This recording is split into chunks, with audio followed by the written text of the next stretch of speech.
ज्ञान चारित्राणि मोक्ष मार्ग तत्त्वार्थ श्रद्धानम सम्यक दर्शनम तन्निसर्गा तदिगमात्वा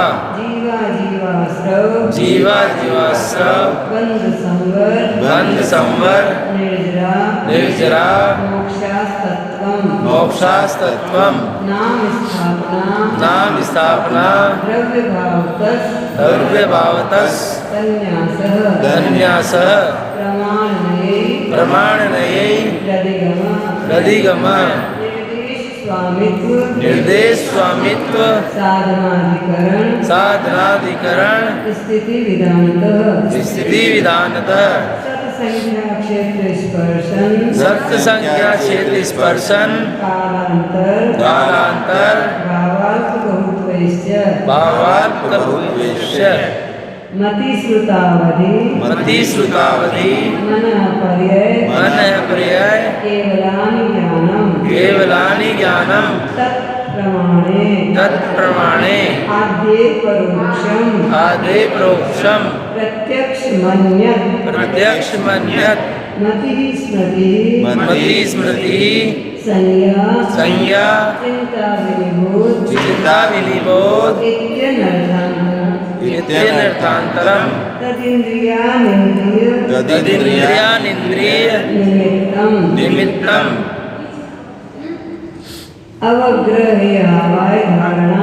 अवग्रहे भावाय धारणा बहुविध क्षिप्राणि चित्रानुक्त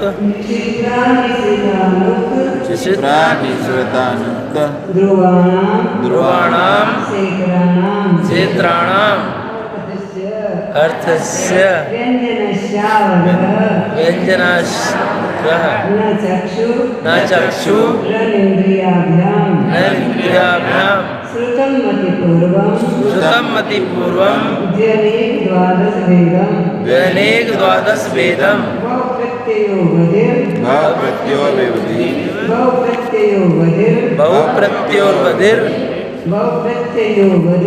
बहुप्रत्ययोर्वधिर् देवनारकानां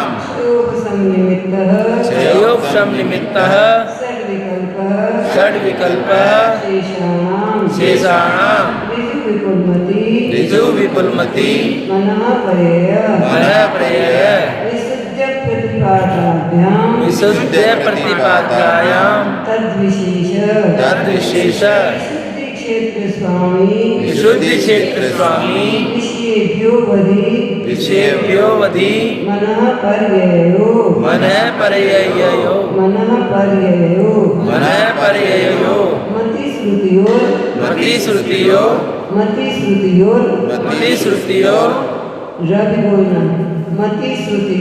मति श्रुतियोर निबंधो द्रव्येषु सर्वपर्यायेषु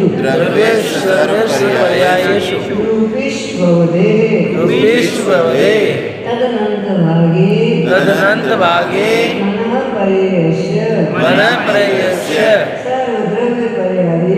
सर्वद्रव्यपर्यायेषु केवलस्य एकादीनि वाच्यानि युगपदे चतुर्भ्य मति श्रुतावदयो विपर्ययश्च सदसतोरविशेषा यदृच्छोपलब्धे ऋन्मत्वत् नैगम संग्रह व्यवहार दर्जु सूत्र शब्द समवीरूढ़ेदम भूतान्यः।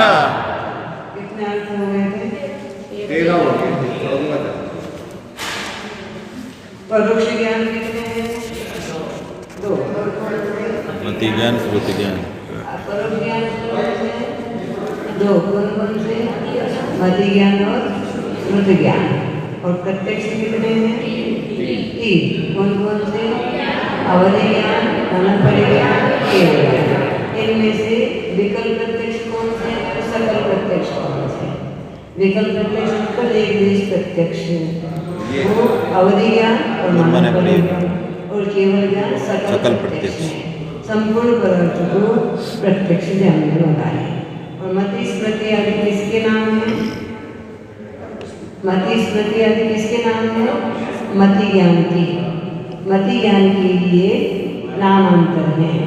और मति ज्ञान किससे उत्पन्न होता है? तद इंद्रिया अनिंद्रिय, 5 इंद्रियां और मन के माध्यम से कौन सा ज्ञान उत्पन्न होता है? मति ज्ञान। मति ज्ञान उत्पन्न होता है। वो किस रूप में होता है उसको बता रहे हैं। अवग्रहे हवाय धारणा, अवग्रहे हवाय धारणा, अवग्रहे हवाय धारणा, अवग्रहे हवाय धारणा, अवग्रहे हवाय धारणा, अवग्रहे हवाय धारणा, अवग्रहे हवाय धारणा, अवग्रहे हवाय धारणा, अवग्रह, इहा, अवाय और धारणा, कितने हुए? 4। कौन कौन से? अवग्रह, इहा, अवाय और धारणा। अवग्रह मतलब सामान्य पदार्थ को ग्रहण करना।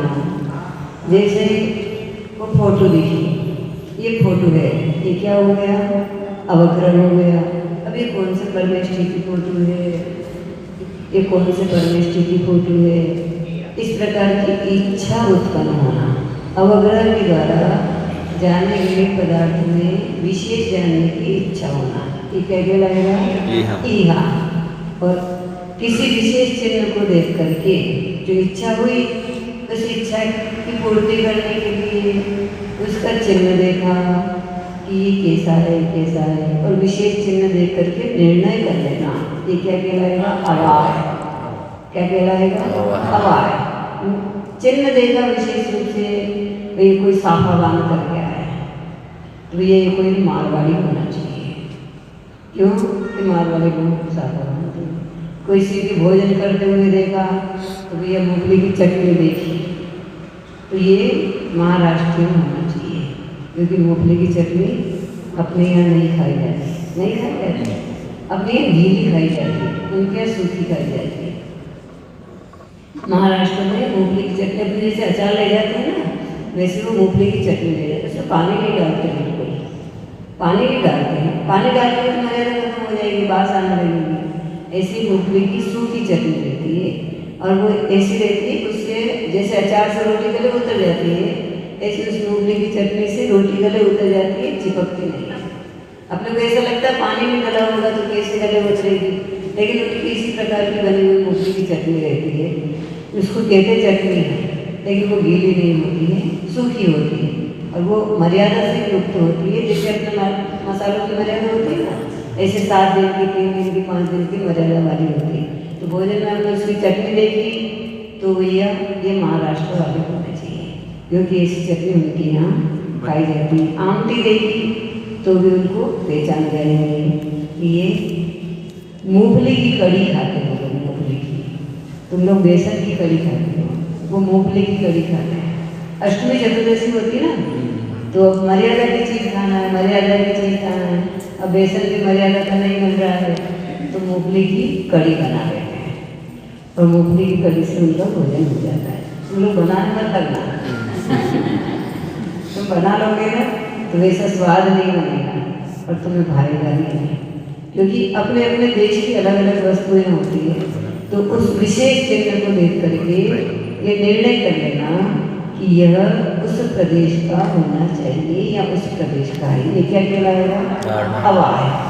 और धारणा, उसको भविष्य में भूलना नहीं कि ये महाराष्ट्र वाला है, ये महाराष्ट्र वाला। क्यों कि ऐसी वेशभूषा में महाराष्ट्र वालों की देखी थी, तो भविष्य में स्मरण, भूलना नहीं, भूलना नहीं, धारणा कहलाती। कितने प्रकार के हो गया? 4। कौन कौन से? धारणा। ये किसके भेद हैं? मति ज्ञान के भेद हैं। समझ में आ गया? नहीं आया? दूर से देखा, सफेद सफेद देखा, अरे गाय दिखती है ऐसा लगा, फिर देखा कि नहीं, गाय तो यूँ होती है, तो ये यूँ दिखता है, मतलब कोई आदमी है सफ़ेद कपड़े वाला। उसके हाथ हिलने को देखा, उसके चलने की विधि को देखा, तो उसको देख करके हमने निर्णय कर लिया कि नहीं, ये गाय नहीं है, ये कोई आदमी है।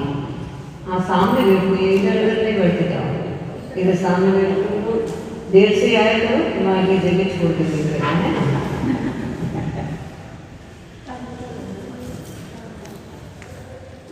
कार्टून कहीं और जगह रख दो, तुम लोगों को बीच में डिस्टर्ब होगा, खत्म हो गए दूसरे दिन।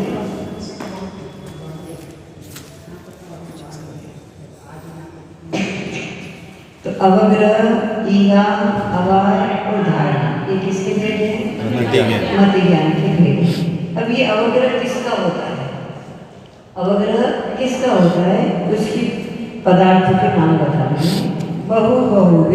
बहुविध क्षिप्रानिश्रिता मुक्त ध्रुवाणाम क्षेत्राणाम बहुविध क्षिप्रानिश्रिता मुक्त बहुविध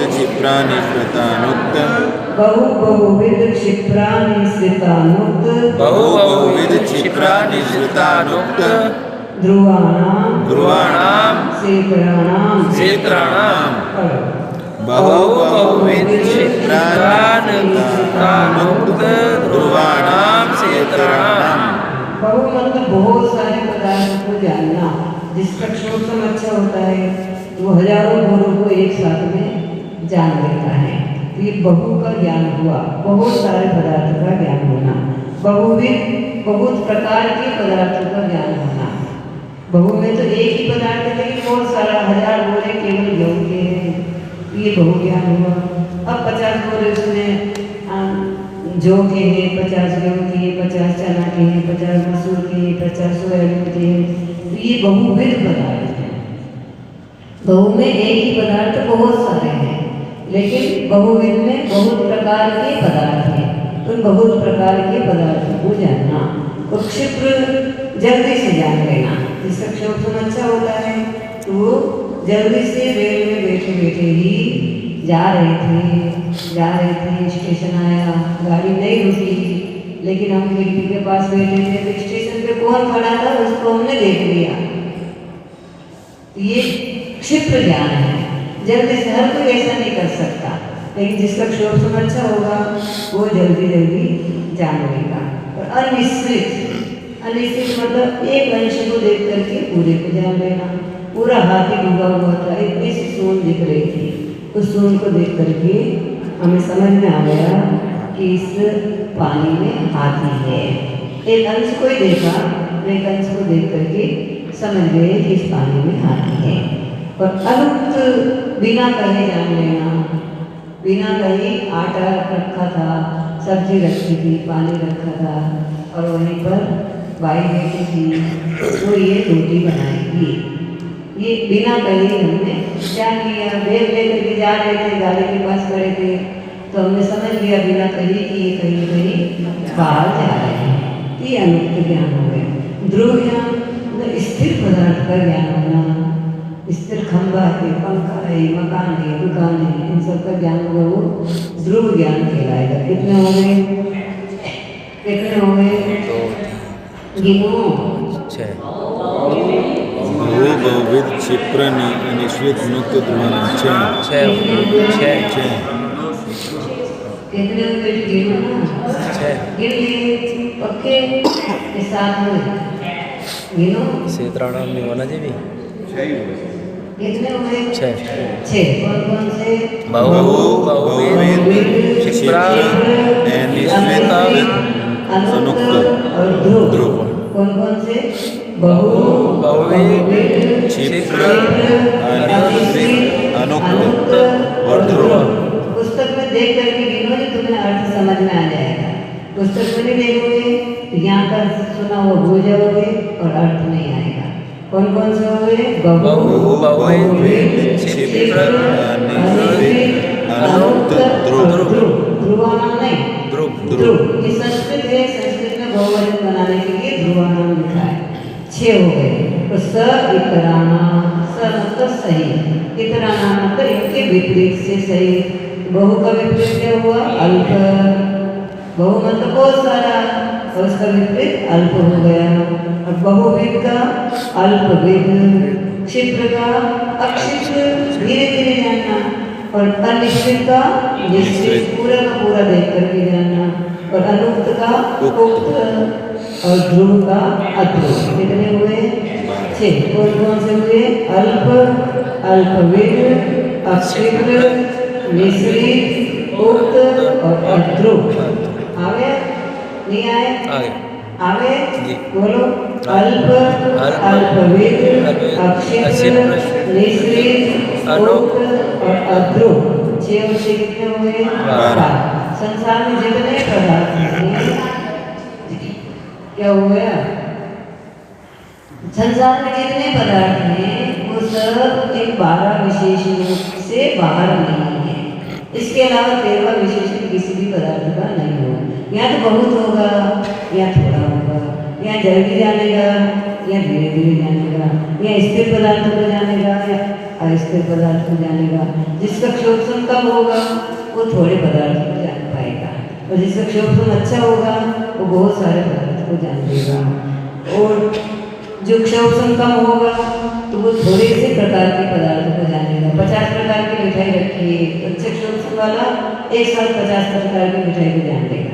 लेकिन कम क्षोभसम होगा तो 2-4 मिठाइयाँ जान लेगा, बाकी नहीं जान पाएगा। तो ये और अक्षिप्र धीरे धीरे कोई बताएगा, धीरे धीरे घोड़ा चल रहा होगा तो उसको जानेगा, जल्दी जल्दी जाने वाले को नहीं जानेगा। और मिश्रित पूरा का पूरा देख करके जानेगा। थोड़ा सा देखा तो उसको समझ में नहीं आएगा, पूरा देखेगा तब समझ में आएगा कि ये हाथी है। और अनुक्त ये बिना कहे जान लेता है, ये कहने पर जानेगा। जैसे बच्चे को कहते हैं भैया अंगारे लेके आओ, क्या कहीं अंगारे लेकर के आओ, तो समझदार व्यक्ति तो समझ जाएगा कि अंगारे को किसी बर्तन में खप्पर वगैरह में लाना है। और ना समझ होगा तो अंगारे में उठा के लाएगा तो हाथ चल जाएगा, क्योंकि क्षोभसम उसका कम है। आपने कब कहा कि खप्पर में रख के अंगारे लाना है किसी बर्तन में? आपने कहा अंगारे लाना है तो अंगारे में उठा लाना है। दूध लाना है तो दूध कैसे उठा के लाएंगे, दूध कैसे उठा के लाएंगे? तो समझदार होगा, क्षोभसम होगा तो समझ जाएगा कि दूध गिलास में भर करके लाना है। तो ये 12 प्रकार के विशेषणों से युक्त अवग्रह होता है। 12 प्रकार के पदार्थों का ईहा होती है, अवाय होता है और धारणा होता है। आया समझ में? नहीं आया? नहीं आया? गिलास में दूध था, भैया क्या है? देखो छाछ है कि दूध है? सफेद सफेद दिखा, फिर उसमें थोड़ी सी खुशबू दी तो ये दूध है। इच्छा हुई कि दूध है कि छाछ है, दूध है कि छाछ है। कभी कभी छाछ दूध दोनों एक जैसे गिलास के हाथ लगा के देखा, नहीं गर्म लग रहा मतलब दूध है। अब ये ईहा में जानने की इच्छा हुई, अवाय में क्या हुआ? निर्णय हो गया उसकी गर्माहट को देख करके। या ठंडा बना देखा भी छाछ होनी चाहिए, इतना ठंडा दूध नहीं होता। ये हो गया। उसके भविष्य में वापस ऐसी चीज को देखा तो याद आ गया कि ये दूध है, ऐसा दूध होता है। ठीक है। या मलाई देखी, ये मलाई दूध में होती है, चाय में मलाई नहीं होती। उस मलाई को देख करके हमने निर्णय कर लिया कि ये दूध है। ठीक है ना। अवग्रह, ईहा, अवाय और धारणा, ऐसे बहु पदार्थ, बहुत सारे पदार्थ बोरे रख चुके 1000 देख लिया। अब इसमें ये गेहूँ के बोरे हैं, कि जौ के बोरे हैं, कि सोयाबीन के बोरे हैं, किसके बोरे हैं, किसकी इच्छा उत्पन्न हुई। इच्छा उत्पन्न हुई तो एक परखी डाली, और परखी डाल करके निकाला तो ये गेहूँ के बोरे होने चाहिए।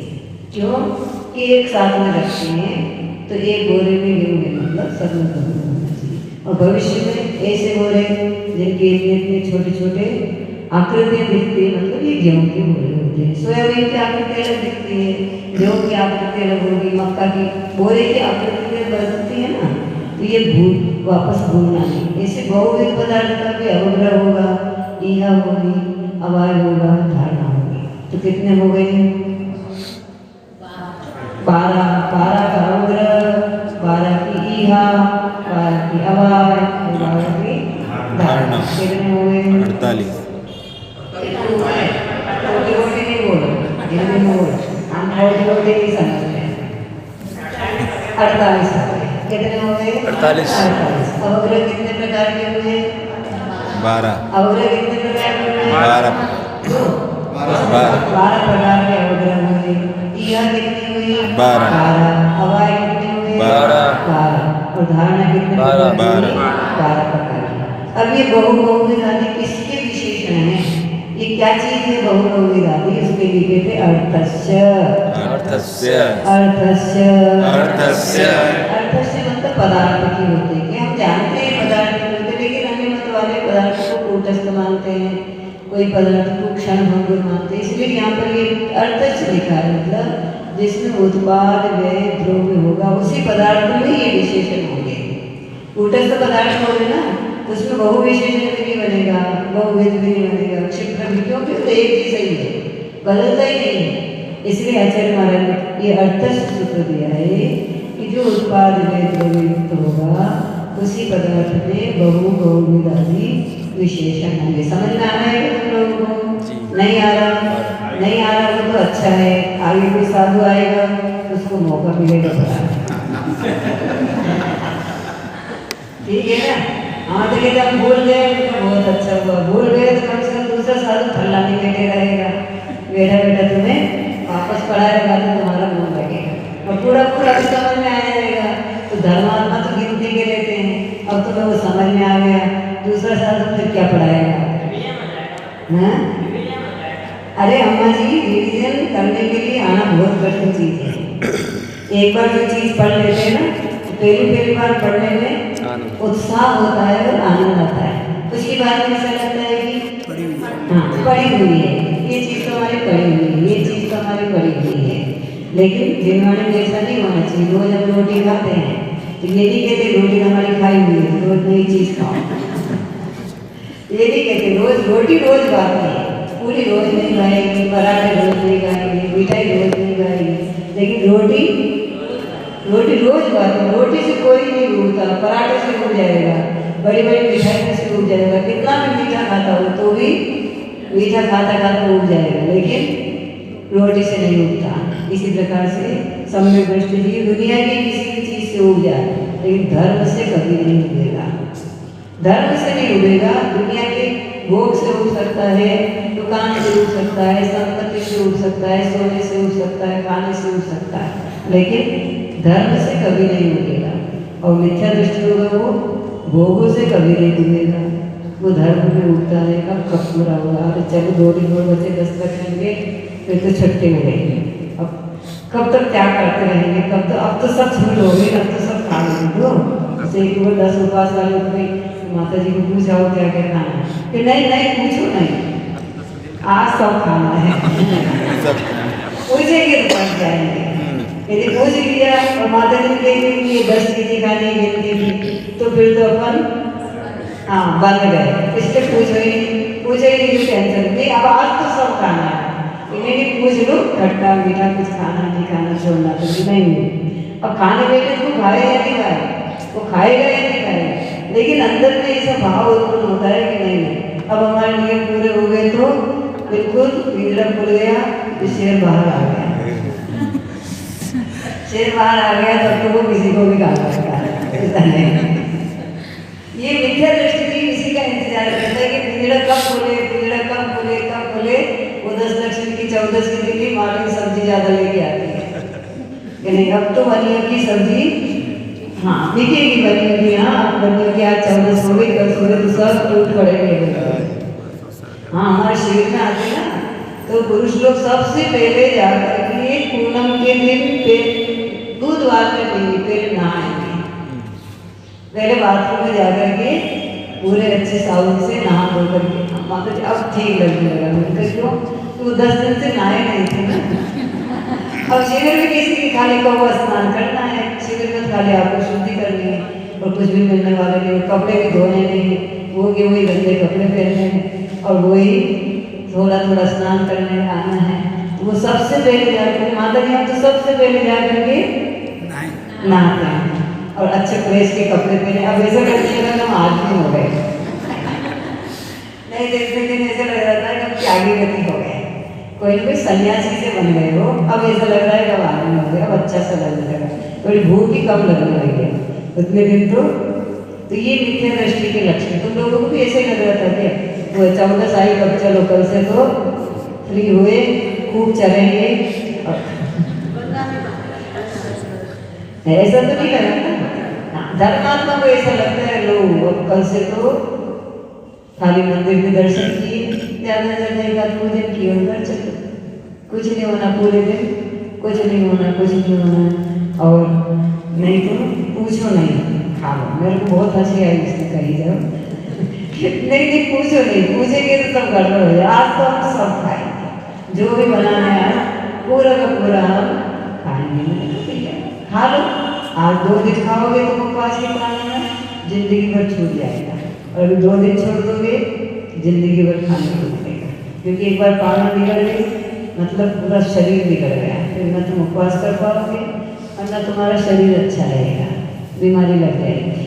और नहीं तो वो हमारे बांसवाड़ा में 10 उपवास किए एक व्यक्ति ने, अब उधर क्या है कि रस बहुत चलते हैं, रस पीने की परंपरा ज़्यादा है, तो बस घर पे गया और 2 गिलास अनार का रस, बहुत गर्म, पेट में गरम 2 गिलास अनार का रस सीधा किडनी के ऊपर हुआ, तत्काल नदियाल ले जाना पड़ा, हुए इनको पुण्यशाली था, सो ठीक हो गया, नहीं तो जिंदगी भर चल गया, किडनी खराब हो कुछ पड़ेगा, क्योंकि अंदर इतना गर्म है और आपने ठंडा पिया, जो ठंड सर्द गर्म से सीधा किडनी, उसी 10 रुपये की रोटी खिलाए बिना ले जाना पड़ा, कि उसने दूध रस पी लिया था फटाफट जाकर।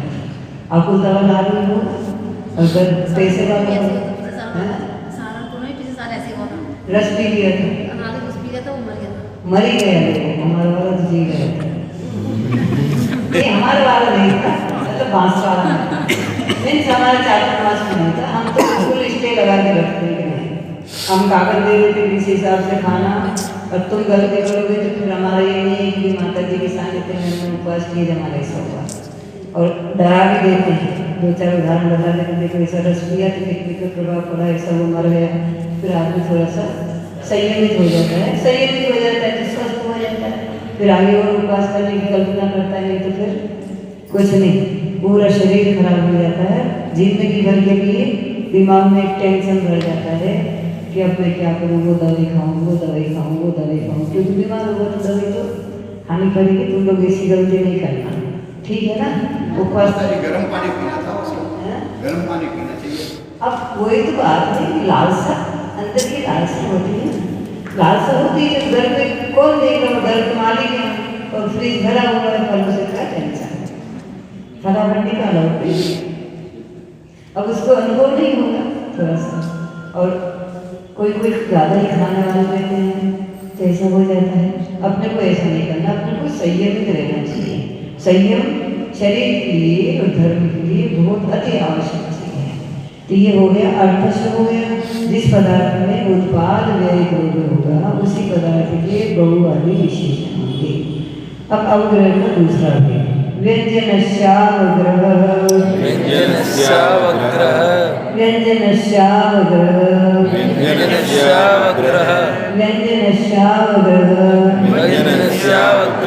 व्यंजन का अवग्रह ही होता है।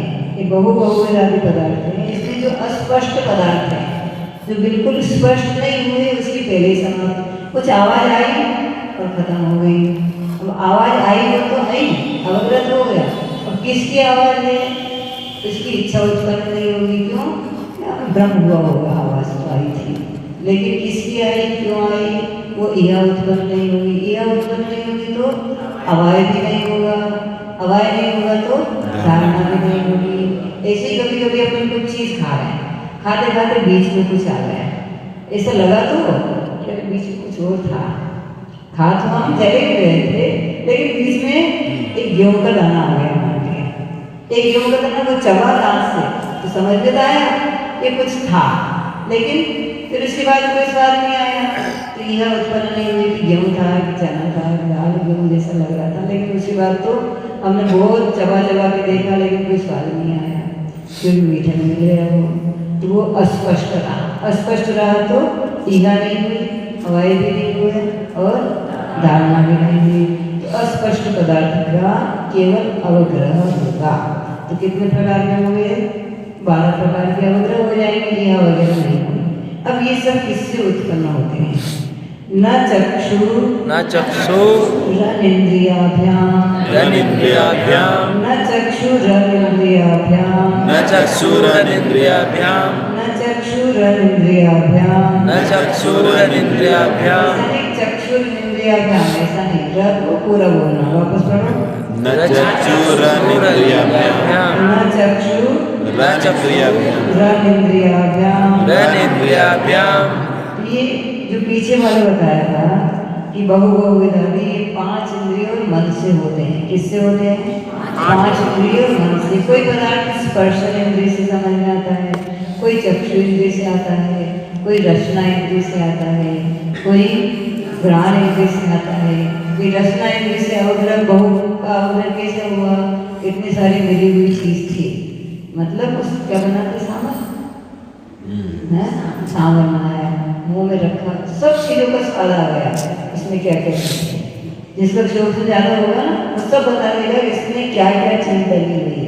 और जिसका क्षोभन नहीं कम होगा, वो मुख्य मुख्य चीजों को बता देगा, और बाकी चीज नहीं, इसका तो कोई विशेष स्वाद नहीं आया। लौकी थी उसमें और चने की दाल थी और ये थी मुख्य मुख्य चीज। और जिसका क्षोभन अच्छा होगा तो उसमें इतनी सी भी हमने डाली होगी तो भी वो उसका स्वाद बता देगा। ये रचना इंद्री का बहु हो गया। अब जैसे स्वाद आया, ये इसका है, इसका है, इसका है, इसका यह हो गई। यह होने के बाद में मैंने किया नहीं, ये तो चने की दाल है। लग तो रही थी मसूर जैसी हो, लेकिन चने की दाल है, क्योंकि स्वाद चने की दाल जैसा आ रहा था। फिर उसके बाद में निर्णय करने के बाद में भविष्य में ऐसी स्वाद वाला चने का चना होता है। ये हो गया। तो ये बहु भी 5 इंद्रियों मन से होगा, बहुवीर का भी, क्षिप्र का भी। तो अवग्रह कितने प्रकार का हुआ? 12 प्रकार का हुआ। वो 12 प्रकार का अवग्रह स्पर्शन से, वो 12 प्रकार का अवग्रह रचना से, वो 12 प्रकार का अवग्रह घ्राण से, वो 12 प्रकार का अवग्रह चक्षु से, वो 12 प्रकार का अवग्रह कर्ण से, और 12 प्रकार का अवग्रह मन से। कितने हो गए? कितने हुए? 70 75 72 प्रकार की अवग्रह हो गए। 72 प्रकार की इहा हो गई, 72 प्रकार के अवाय हो गए, और 72 प्रकार की धारणा। कितने हो गए? 238। 288। मतलब तुम लोग इतनी गणित अच्छी है क्या? है? मैं बोली तो तुम लोगों ने गुणा भाग कर लिया। कितने हो गए? 288। कितने हो गए? 288। 288।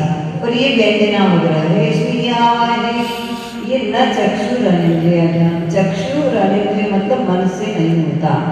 व्यंजनावग्रह किससे नहीं होता? चक्षु से और मन से। तो कितने बच गए? कितने बच गए? 4। कौन से बच गए? स्पर्शन, रचना, घ्राण और कर्ण। ये 4 बच गए। 4 बहुवाचक है। तो कितने हो गए? 48। 288 और 48 को जोड़ दो, हैं? 336। अब तो तुम्हें पढ़ाने नहीं पड़ेगा। तुम पढ़ाओगे क्या? ठीक है ना, हमें तो पढ़ाना ही पड़ेगा। हाँ, इसलिए अपने को कक्षा में बैठ करके विवेक रखना चाहिए। सबको सब बात समझ में आ जाए। अपने को आती है इसका अर्थ सबको आती है ऐसा नहीं। पहली बार पढ़ने वाले को होंगे, और पहली बार पढ़ने वालों को तो ये बहुत कठिन लग रहे होंगे, ये 336 कहाँ से आ गया। ठीक है ना? ये बिना मन के, केवल मन से, बिना इंद्रियों के लिए अवग्रह आदि हो जाएंगे। हाँ, हो जाएंगे। इंद्रियों के बिना मन होता ही नहीं। मन केवल इंद्रिय में। हाँ, जिसके मन नहीं होगा उसके हो जाएंगे। एक जीव के भी स्पर्शन इंद्रिय से बहु का ज्ञान, बहुवीर का ज्ञान, अल्प का ज्ञान पूरा होगा। नहीं, बिना इंद्रियों के केवल मन से। तो बिना इंद्रिय के मन होता ही नहीं भाई। संसार में ऐसा कोई जीव नहीं है जिसकी इंद्रिय नहीं हो और मन हो। ये संभव है कि मन नहीं हो तो इंद्रिया हो, लेकिन इंद्रिया नहीं हो और मन हो, ऐसा संभव नहीं। मन होगा जिसके लिए क्रम से होता है। एक इंद्रिय होगी तो स्पर्शन ही होगी, दो होगी तो स्पर्शन रचना ही होगी। ऐसा नहीं हो सकता स्पर्शन और घ्राण हो जाए, स्पर्शन और करण हो जाए। इनका क्रम है, क्रम से ही ये उत्पन्न होती है। इसके संसार में ऐसा कोई जीव नहीं है जिसकी इंद्रियां नहीं हो और मन हो। ऐसे जीव तो बहुत हैं कि जिनके मन नहीं होता लेकिन इंद्रियां होती है। एक जीव भी बहु ज्ञान करता है, बहुविध करता है, अल्प करता है, अल्पविध करता है, लेकिन एक स्पर्शन इंद्रिय से, रचना आदि से नहीं करेगा। उसके स्पर्शन इंद्रिय तो छू करके वो बहु का ज्ञान कर लेगा, छू करके बहुविध का ज्ञान कर लेगा, क्षिप्र का ज्ञान। एक इंद्रियों में बहुत शोषण होता है, कोई कोई बहुत दम वाले होते हैं, कोई कोई कम दम वाले होते हैं, कोई कोई अपने भोजन को बहुत जल्दी चूस लेते, जल्दी खा लेते हैं, सामने वाला भूखा रह जाता है। इनमें कषाय होती है ना, कषाय होती है। और ये देखो जैसे यूकेलिप्टस है, ये लगा दिए, अशोक वृक्ष है लगा दिए, 5-5 साल तक अकाल पड़ जाए तो ये नहीं सूखेगी, दुनिया सूख जाए, लेकिन ये नहीं सूखेगी क्योंकि इनके पास में इतनी क्षमता है, वो पानी को इकट्ठा करके रख लेते हैं कि हमारा भोजन तो हमने रख लिया, अब दुनिया को नहीं मिल रहा है तो हमें कोई टेंशन नहीं।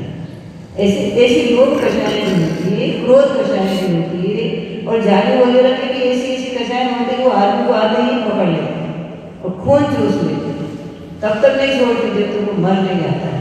इतने उग्र कषाय हैं इन एक जीवों में। चींटियों वगैरह को देखो, जिंदा पकड़ ले जाते हैं।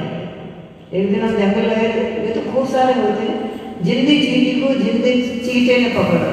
हमने इतनी कोशिश करी उनको छुड़वाने की, लेकिन वो चींटा छोड़ ही नहीं रहा, मरने को टूटने को तैयार था, मैं टूट जाऊंगा, मर जाऊंगा, कोई बात नहीं, उस चींटी को नहीं छोड़ा। इतनी 25 बार हमने उनको अलग अलग तरीका लेकर के दी और कड़क चीज लेकर उनका इसका मुंह खुल जाए इसका, लेकिन उसने मुंह नहीं खोला, वो जिंदा चींटी को पकड़ के ले गया था। इतना हिंसा का क्रूर परिणाम उसके अंदर था। और ऐसे खूब सारे जीव रहते हैं, जो बिल्लियाँ वगैरह देखो, बिल्ली तो बहुत बड़ी कहलाती है, और ये छोटे छोटे जीव भी इतने दम वाले होते हैं। फिर लास्ट में आते आते मैंने सरल मछली का मैंने कहा एक बार और ट्राई करो, छोड़ दे तो फिर लास्ट में वो थक गया होगा, कुछ देर हो गई थी इसको भी, तो फिर इसका मुंह खुल गया। मैंने कहा चलो जाते जाते मेहनत सफल हो गई, लेकिन जिंदे को पकड़ के अपने को काट पाते हैं ना, कितना काटते हैं, अपने को चींटी चिपक जाती है ना, मरने को तैयार है लेकिन उतरेगी नहीं, पानी डाल दो तो नहीं उतरती, नहीं वो चिपकी रहेगी वहीं पर। हाँ चिपकी रहती है, और वो कील भी होती है, गाय भैंस कितनी चिपकी रहती है कील है। हाँ नहीं जोंक तो बहुत बड़ी छोटी छोटी सी होती है, लाल लाल रंग की। हाँ जो भी हो किल्ली बिल्ली वो तो कितनी चिपकी रहती है और चूसती रहती है। वो गाय भैंस पर आदमी है, तकलीफ तो उनको होती रहती है, लेकिन उनके हाथ पैर नहीं को उठा करके उसको अलग कर दे, काटती रहती है, पूरे दिन चिपकी रहती है। सुना था कई पेड़ों की जड़ जो है, जब धन यदि गड़ा हुआ है तो उस तरफ भी हाँ धन की तरफ बढ़ती, खजाने की तरफ बढ़ती। देखिए खूब सारे ये सब कषायों के परिणाम हैं। इसलिए स्पर्शन इंद्रिय के माध्यम से उनकी बहुविध आदि ज्ञान हो जाए तो आश्चर्य नहीं है। और 2 इंद्रिय होगा तो उसके रचना का भी हो जाएगा, 3 इंद्रिय होगा तो ग्रहण का भी हो जाएगा। उसके अलग अलग ये 336 संगी पंचेंद्रिय जीवों के होते हैं। संगी पंचेंद्रिय मन वाले होंगे, उनकी पूरे 336 प्रकार के मति ज्ञान हो जाएंगे। अब श्रुत ज्ञान, श्रुतम मति पूर्वम, श्रुतम मति पूर्वम, श्रुतम मति पूर्वम, श्रुतम मति पूर्वम, ती छोटी, श्रुतम मति पूर्वम, श्रुतम मति पूर्वम, द्व्यनेक द्वादश वेदम, श्रुतम मति पूर्वम, श्रुतम मति पूर्वम, द्व्यनेक द्वादश वेदम। पढ़ो, श्रुतम मति पूर्वम, द्व्यनेक द्वादश वेदम, मति पूर्वम द्व्यनेक द्वादश वेदम। श्रुतम मतलब श्रुत ज्ञान, मति पूर्वम मति ज्ञान पूर्वक होता है। मति ज्ञान किससे उत्पन्न होता है? 5 इंद्रियों मन के माध्यम से मति ज्ञान उत्पन्न होता है। उस मति ज्ञान के माध्यम से श्रुत ज्ञान उत्पन्न होता है। पहले कौन सा होगा? पहले मति ज्ञान होगा। मति ज्ञान होने के बाद श्रुत ज्ञान हो, नियम नहीं है, लेकिन मति ज्ञान हुए बिना श्रुत ज्ञान नहीं होगा। तो मति ज्ञान के द्वारा जो जाना गया पदार्थ है उसमें विशेष जानने की क्षमता श्रुत ज्ञान की है। हमने कहा घी का घड़ा रखा है वहाँ, तो ये मति ज्ञान हुआ, हमारे दिमाग में वो घी का गड़ा दिखने लगा और उसकी विशेषता दिखने लगी कि घी खाने से शरीर पुष्ट हो जाता है, या घी खाने से ब्लड प्रेशर बढ़ जाता है, या घी खाने से आदमी मर जाता है, या घी खाने से आदमी मर रहा हो तो क्या मर जाता है, बच भी जाता और मर भी जाता है। समय समय का खेल है, टाइफाइड हो रहा हो घी खा लेगा तो मर जाएगा, टीबी हो रही होगी और घी नहीं खाएगा तो भी मर जाएगा। इसलिए घी न मारने वाला है और न ही बचाने वाला है। ये हमारा शुद्ध ज्ञान काम करता है कि हमें घी कब खाना है, कितना खाना है। वही हमारे शुद्ध ज्ञान के माध्यम से हम सब बातों को जानते हैं कि आज हमारा स्वास्थ्य कैसा है, तो हमें क्या क्या चीज़ कितनी मात्रा में खानी है। और इसके द्वि मतलब दो भेद हैं। किसके शुद्ध ज्ञान के दो भेद हैं, एक अंग बाही और अंग प्रविष्टि। कौन कौन से? अंग बाही, अंग प्रविष्टि। कौन कौन से?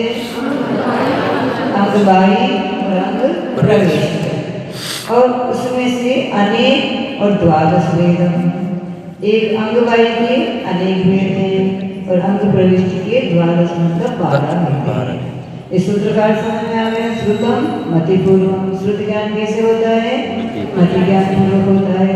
और वो श्रुत ज्ञान दो प्रकार का है। उनमें से पहले नंबर वाला है वो अनेक भेद का है और दूसरे नंबर वाला है वो द्वादश 12 प्रकार का है। ठीक है ना? अभ्यंतर श्रुत ज्ञान है ना, वो अभ्यंतर श्रुत ज्ञान जो अपने जिनवाणी की पूजा करते हैं उनको प्रविष्ट प्रेम आचारांग दूसरो सूत्र ये अंग प्रविष्टि के भेद हैं। ये 12 भेद किसके हैं? अंग प्रविष्टि के। अंगवाही कहाँ से आ गया? कि अंगवाही की उत्पत्ति अंग प्रविष्ट में पद बनते हैं। अपने जिनवाणी की पूजा पद है ना, आचारांग के 18,000 पद हैं। ये पद बनाने के बाद में जो अक्षर बच गए, इसको अपन कहते हैं ना रेजगी बच गई, चिल्लर बच जाती है ना। नोट बना लिए, नोट बनाने के बाद चिल्लर बच गई। बस ये शुद्ध ज्ञान अपने को जितना दिख रहा है ना, ये सब चिल्लर है। पद नहीं बना था, पद नहीं बनने के कारण से जो अक्षर बच गए उनका अंग बाही शुद्ध ज्ञान के रूप में प्रयोग हुआ। अंग प्रविष्ट में तो पद बन जाते हैं। पद में अक्षर फिक्स रहते हैं, इतने अक्षरों का एक पद होगा। अब उतने अक्षरों का एक पद बन गया, अब उतने अक्षर नहीं बचे तो उनका क्या करें? तो उनका ये अंग बाही शुद्ध ज्ञान। अभी वर्तमान में अंग प्रविष्ट का एक अंग भी नहीं है, एक अंग भी अपने पास नहीं है। और 1234 करोड़ शुद्ध ज्ञान की कोटि शतम 112 करोड़ छंद है, पद है। कितने पद वाला है? अपने पास में एक पद का ज्ञान नहीं। पूरे शास्त्र जितने हैं उतने सब पढ़ने के बाद भी एक पद नहीं बनेगा। तुम पूरे धवला पढ़ लो, महाधवला पढ़ लो, 84 पाहुन कुंद कुंद स्वामी के पढ़ लो, तिल्लोक परिणति पढ़ लो, श्लोक वार्तिक पढ़ लो, राग वार्तिक, और जितने भी अभी वर्तमान ग्रंथ है पूरे पढ़ने के बाद भी एक पद का ज्ञान नहीं होगा, एक पद का ज्ञान नहीं बनेगा, क्योंकि एक पद इतना बड़ा होता है। ऐसे इतने 112 करोड़ पद वाला 1234 वाला ये अंग प्रविष्ट श्रुत ज्ञान है। तो श्रुत ज्ञान कितने प्रकार का है? श्रुत ज्ञान कितने प्रकार का है? दो प्रकार का। कौन कौन सा? अंगवाही और अंग प्रविष्ट। अंगवाही कितने प्रकार का है? अनेक प्रकार का है। और अंग प्रविष्ट 12 प्रकार का है। और पढ़ाऊं क्या? ज्यादा तो नहीं हो रहा, बस और पढ़ाओ बस कर। नहीं, समय तो है, मुझे कोई प्रॉब्लम नहीं पढ़ाना, मेरे को पुस्तक में देख के पढ़ाना, क्या करें? समझने वाले, क्योंकि हम खूब धीरे धीरे पढ़ाओ ना तो याद नहीं होता, और खूब जल्दी जल्दी पढ़ाओ तो भी याद नहीं होता। इसलिए हमारा तो तत्पर सूत्र का 1-1.5 महीने का काम है। 1.5 महीने में हमारा तत्पर सूत्र पूरा हो जाता है। इसलिए मेरे तो भाव 1-1.5 महीने में, अब 1 महीना ज़्यादा है, ताकि हमारा 10 लक्षण के बाद में चालू होता है, धनतेरस के दिन तत्पर सूत्र पूरा हो जाता है। क्योंकि आदमी उतने समय में पढ़ लेता है तो उसका उत्साह रहता है, तो 4 महीने लगाओ, 6 महीने लगाओ, तो फिर उसका उत्साह धीरे धीरे कम होता जाता है। इसलिए तुम लोग भी 1.5 महीने में पढ़ लेना। 10 सूत्र रोज के पढ़ो, 1.5 महीने में पूरा हो जाता है। 355 सूत्र है ना, तो ये 1.5 महीने में पूरा पक्का अच्छा हो जाता है, थोड़ा थोड़ा करके। तो बोलो क्या करें? पढ़ा लो ना, ऐसे बने। आप तो पढ़ा के जाओ, याद रखने को करना ही नहीं है। परीक्षा अपने होनी नहीं है ना, परीक्षा तो अपने को देनी नहीं है। काय को परीक्षा देना है? अपने को अगली क्लास में प्रवेश नहीं करना है, अपने को तो पढ़ना है। ठीक, अपन इसलिए नहीं पढ़ रहे हैं कि हमारे किसी को पढ़ा है। अपन किस लिए पढ़ रहे हैं? अपने समय का उपयोग करने के लिए, अपने समझने के लिए, दुनिया को समझाने के लिए नहीं पढ़ रहे हैं। इसलिए कोई कह दे तुम माता जी तत्वार सूत्र पढ़े थे ना, तो बताना है इसमें क्या है कि नहीं भाई, हम बताने के लिए नहीं पढ़े थे। हम तो हमने अपने समय का उपयोग करने के लिए पढ़ा था, हमारे समय का उपयोग हो गया, हमने बताने के लिए पढ़े नहीं, हमें कुछ भी समझ में नहीं आया। क्या हो गया? इसमें शर्माने की क्या बात है? हमने पढ़ा ही नहीं था पढ़ाने के लिए, हमने तो समझने के लिए पढ़ा था, समझ में हमें आ गया। अब ये गूंगे को तो गुड़ का स्वाद आ रहा है क्या आ रहा है? बता, जरूर थोड़ी बताएगा। उसको नहीं बता रहा है इसका तो उसको गुड़ का स्वाद नहीं आ रहा, ये कहते नहीं क्या? कोई गूंगा है और गुड़ खा रहा है, कोई बता गुड़ कैसा मीठा है, वो नहीं बता रहा है, इसका अर्थ उसको स्वाद नहीं आ रहा। स्वाद तो आ ही रहा है, उसको मीठा लग ही रहा है, अब बता नहीं रहा है। इसकी बात अलग चीज़ है। ऐसे कह देना कि हमारा तत्वार सूत्र गूंगे की गुड़ जैसा है, वो केवल हम स्वाद ले सकते हैं, तुम्हें नहीं बता। ठीक है ना? नहीं आया समझ में? देखो नहीं तो फिर तुम टेंशन में पड़ जाओगे कि नहीं हमें पढ़ाना है, हमें पढ़ाना है, या फिर पढ़ाना है तो अच्छी कमर कस के 24 घंटे उसमें लग जाओ।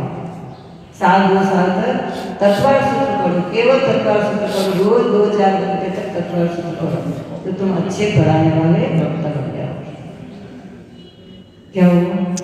नहीं भाई सब कह रहे कि वो कॉपी पेन लाना चाहिए, लिखा वो नहीं, कॉपी पेन लाने में आनंद नहीं आता है, वो सुनने में जो आनंद आता है वो लिखने में वो फिर उपयोग चला जाएगा, अलग हो जाएगा। इसलिए प्रवचन सुनने भी जाओ ना तो लिखने के चक्कर में नहीं पड़ना, सुनने का आनंद लेगा। अब लिखा हुआ आधा इधर लिखा गया, आधा उधर, वो लिखता है जिसके प्रश्न मंच पर।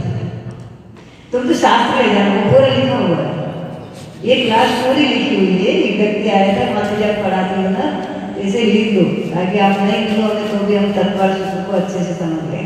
वो आया था तो उसकी इच्छा से फिर लिख दिया था, तो उसमें सब लिखा है, तो तुम बैठ करके पढ़ लेना, ठीक है ना? यहाँ तो सुनने का आनंद। क्या हुआ? तो पहले दिन तो थोड़ा ही आएगा बेटे, पहले दिन में पूरा आ जाएगा, तो कल क्यों आओगे यहाँ पढ़ने? आप पहले दिन में सब कुछ पूरा आ जाएगा तो कल काय को आओगे? थोड़ा थोड़ा आएगा ना। कभी वो कितना होशियार हो गया है, उसको कॉलेज जाना पड़ता है, पूरी 12वीं आ गई, रट गया, पुस्तकें हैं उसके घर पे, सब कुछ है, उस पुस्तक में से ही प्रश्न पत्र आएगा, फिर भी वो कॉलेज जाता है, कोई ट्यूशन लगाता है। क्योंकि पुस्तक में से सर किसमें से पढ़ा रहा है? पुस्तक में से पढ़ा रहा है, लेकिन फिर भी सर पढ़ा देते तो समझ में आ जाता है, पुस्तक में से पढ़ते रहो तो समझ में नहीं आता है। इसलिए ये नहीं सोचो इतना सब आ रहा है तो आ रहा है, ठीक है ना? पहले दिन पूरी दुकान नहीं चलेगी, दुकान धीरे धीरे पेट जमा हुआ तो आपकी दुकान खूब चलेगी, इसलिए पढ़ते जाओ, ठीक है? कितने ज्ञान का वर्णन हो गया? 2। कौन से? मति ज्ञान और श्रुति ज्ञान। अब तीसरे नंबर में कौन सा ज्ञान? अवधि ज्ञान। अवधि ज्ञान। प्रत्यक्ष है कि परोक्ष है? प्रत्यक्ष है कि परोक्ष है? प्रत्यक्ष। अवधि ज्ञान, अवधि ज्ञान प्रत्यक्ष है परोक्ष है? क्या प्रमाण है? स्वयं महात्मा स्वरूप है। अरे बताओ, सूत्र में प्रमाण लिखा है प्रत्यक्ष मन्यात्। कोई कहते अवधि ज्ञान प्रत्यक्ष आप कैसे जाना? इस सूत्र से जाना है, प्रत्यक्ष मन्यात्, अन्य मतलब बचे हुए 3 ज्ञान प्रत्यक्ष हैं, ये हमारे पास में प्रमाण है। फिर सामने वाला कुछ भी नहीं बोले, ठीक है ना?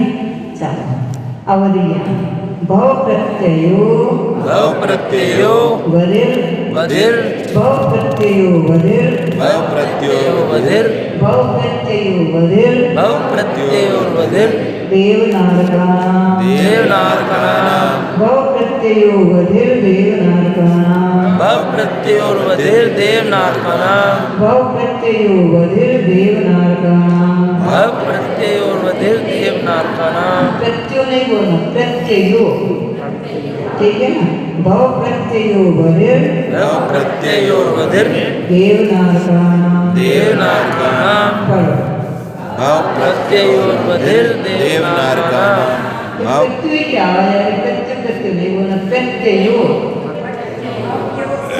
प्रत्यय नहीं प्रत्ययो प्रत्ययो प्रत्ययो हाँ 3 अक्षर है तीनों अक्षर बोलने 2 अक्षर नहीं बनाना 2 या आगे इसका अर्थ एक निकाल के फेंक दो ऐसा नहीं 2 आ जाए तो दोनों को रखना भव प्रत्ययो वधिर भव प्रत्ययोर्वधिर देवनारकाणां देवनारकाणां भव मतलब उत्पन्न होना उस गति को प्राप्त होना उस अवस्था को प्राप्त होना प्रत्यय मतलब कारण उस अवस्था को प्राप्त करना ही जिसका कारण है ऐसा भव प्रत्यय अवधि ज्ञान होता है मतलब देवगति में उत्पन्न हुए तो वहाँ अवधि ज्ञान होगा ही होगा नरक गति में उत्पन्न हुए तो अवधि ज्ञान होगा ही होगा जैसे पक्षी पर्याय में उत्पन्न हुए तो किसी ने उड़ना सिखाया क्या किसी ने उड़ना नहीं सिखाया लेकिन जो जो पक्षी पर्याय में उत्पन्न होगा वो आकाश में उड़ने की क्षमता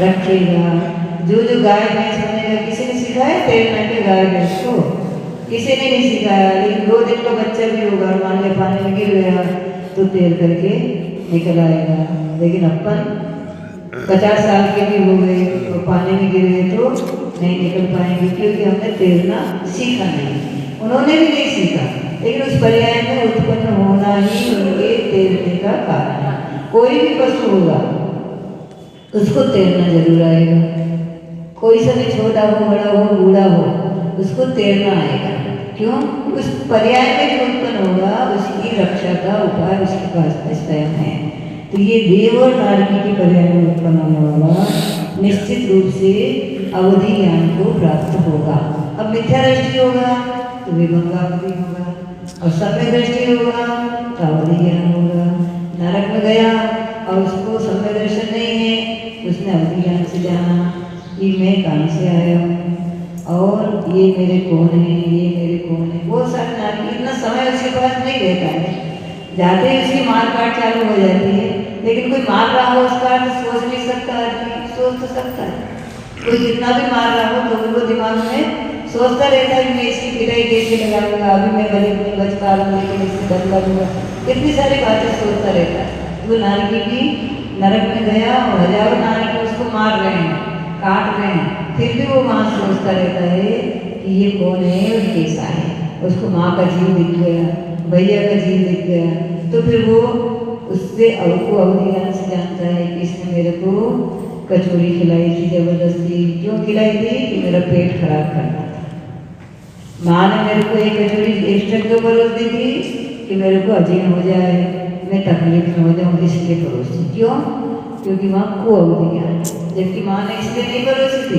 माँ ने तो मनवार से लाड से प्रेम से उसको एक एक्स्ट्रा खिलाया था कि नहीं नहीं बेटा खाना पड़ेगा नहीं बेटा खाना पड़ेगा और वहाँ विभंग आ गई तो उसका उल्टा अर्थ लेगा उल्टा अर्थ लेकर के वो माँ के ऊपर टूट पड़ेगा और उसकी बदला लेने का भाव उत्पन्न हो जाएगा को अवधि ज्ञान का काम है वहाँ जो भी को अवधि ज्ञान किया बिल्कुल दवाई खिला दी थी मुँह नाक बंद करके दवाई गले उतार दी थी उसको को अवधि से वहाँ मालूम पड़ जाएगी कि इसने मेरे को मारने के लिए नाक बंद की थी मेरी सांस रोक दी थी तो मारना चाह रही थी मैं तो पुण्य की वजह से जी गया ऐसा वो वहाँ उल्टा विचार करेगा उल्टा विचार करके वो भी उसकी नाक पकड़ करके सांस रोकने की कोशिश करेगा उसके साथ में बदला लेगा तो ये भाव प्रत्यय अवधि ज्ञान है इसलिए तो कई तुम लोग शास्त्र पढ़ते हो नहीं पढ़ते हो ना शास्त्र नहीं पढ़ते हो क्या कि नींद में हाँ हाँ कह रहे हो नींद आ रही है और हाँ कह दो ना तो वो एक पंडित जी पढ़ा रहे थे भी रत्न प्रभाव होनी है रत्न प्रभाव होनी है तो एक अम्मा को नींद आ रही थी उसको क्यों अम्मा जी जाना है कि रत्न प्रभाव में उसने कहा आप जैसे जा सकते हैं, हमारे जैसे को रत्न प्रभा में नंबर कहाँ है? क्योंकि उसको तो नहीं पता कि पंडित जी क्या समझा रहे हैं, वो तो सो रही थी। तो पंडित जी नरक समझा रहे थे, रत्न प्रभा नाम का नरक है। तो पंडित जी ने नींद में पूछ ली, नरक है, पूछ ली उन्होंने कि मामा जी नरक में जाना है क्या? वहाँ रत्न प्रभा में? नहीं नहीं, वहाँ तो आप जाएंगे, हम क्यों जाएंगे? नींद में हाँ कर दो ना, और नींद में उत्तर दे दो ना, तो फिर ऐसा उत्तर हो जाता है। क्योंकि रत्न नाम सुना ना, तो रत्न मतलब बहुत बढ़िया चीज होगी, और बहुत बढ़िया चीज पंडित जी को मिलेगी, अपने को काय को मिलेगी इतनी अच्छी चीज। इसलिए तो ये तो नहीं नींद में उत्तर देते जा रहे हो कि भैया ये सब चल जाएगा, नहीं ठीक है ना। हाँ तो नहीं, थोड़ा थोड़ा सोया करो। हाँ, जो सोते हैं तो उससे जागने वालों की महिमा हो जाती है कि देखो ये बिल्कुल नहीं सोते हैं। सोने वाले तो कम ही होंगे, 1 2 4 सोएंगे, लेकिन हाँ जागने वालों की उससे महिमा हो जाएगी कि देखो बहुत अच्छी रुचि से पढ़ते हैं। हो गया ना टाइम? 5 मिनट बचे हैं। और मेरे को कल अंतराय हो गया था। बंद कर दो, क्यों? फिर रोज अंतराय हो, रोज बंद कर दे, फिर पूरे रोज गाय को अंतराय, हम इतनी सावधानी से आगे माता जी बर्तन गिरने से अंतराय क्यों? बर्तन गिरने से अंतराय नहीं, उसमें हलवा गिर गया, उसमें जो सामान गिर गया तो फिर वो इसलिए नीचे गिर सकते हैं। नीचे गिर गया माता जी, तो उसमें अंतराय की क्या बात है? अंतराय की बात इसलिए कि नीचे कोई जीव जंतु होगा तो उसके ऊपर गिर गया, हिंसा हो गई। ये मानते हैं कि उसमें वो चीज गिरने से घात हो गया, घात हो गया, इसलिए अंतर हो गया, बाकी कुछ नहीं। खाली बर्तन में भी हो जाता है अंतर, जैसे खाली बर्तन से जीव की हिंसा नहीं होती, तो नहीं होगा। क्यों नहीं होगी? होगी ना। खाली बर्तन अब ये है कि गिर इतनी दूरी से गिरा है, उसके किसी चौकी पार्टिकुलर का तो खिसक गया, तो वो एक अलग चीज हो गई। और एक खड़े खड़े गिर गया तो वो अलग चीज हो गई, एक सूखी चीज गिरी है तो वो अलग चीज हो गई। सबसे अलग अलग प्रकार के पत्ते लगेंगे। तो ये भाव करते अवधिज्ञान किसके होता है? हम ये बता रहे हैं कि शास्त्र पढ़ते हैं तो ये स्वर्ग में गया जी, और जाते ही जैसे उत्पन्न हुआ तो वो अवधिज्ञान लगाते हैं कहाँ से आया। जैसे अपने कुत्ता है ना, जीवन में स्वामी ने नवोकार मंत्र सुनाया, तो जैसे ही वो स्वर्ग में गया तो सबसे पहले अवधिज्ञान लगाया कि कैसे आ गया।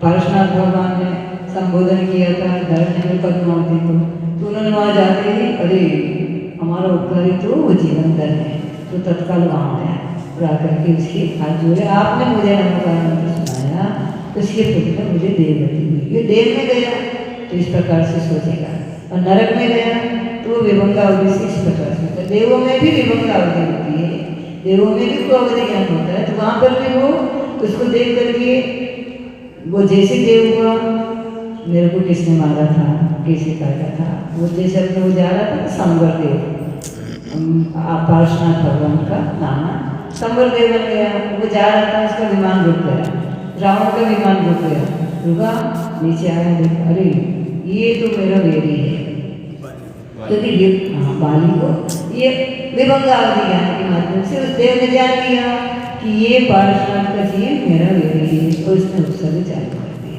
और कोई धर्मात्मा सम्यक दृष्टि होता तो इतने बड़े मुनि महाराज ने इनकी हमें पूजा करनी चाहिए, वो वहाँ आकर के उनकी आराधना करते चला था, पूजा कर। कभी विभंगावधि ज्ञान दोनों ही भाव करते हैं, स्वर्ग में दोनों ही भाव करते होंगे। सम्यक दृष्टि होगा तो अपने आप ही अवधि ज्ञान हो जाएगा, मिथ्या दृष्टि होगा तो अपने आप विभंगावधि ज्ञान होगा। लेकिन कोई देव ज्ञानी के ऐसा नहीं होगा जिसको अवधि नहीं होगी, अवधि ज्ञान सबको होगा। अब वो सम्यक दृष्टि और मिथ्या दृष्टि के पात्र की अपेक्षा अलग अलग होगा।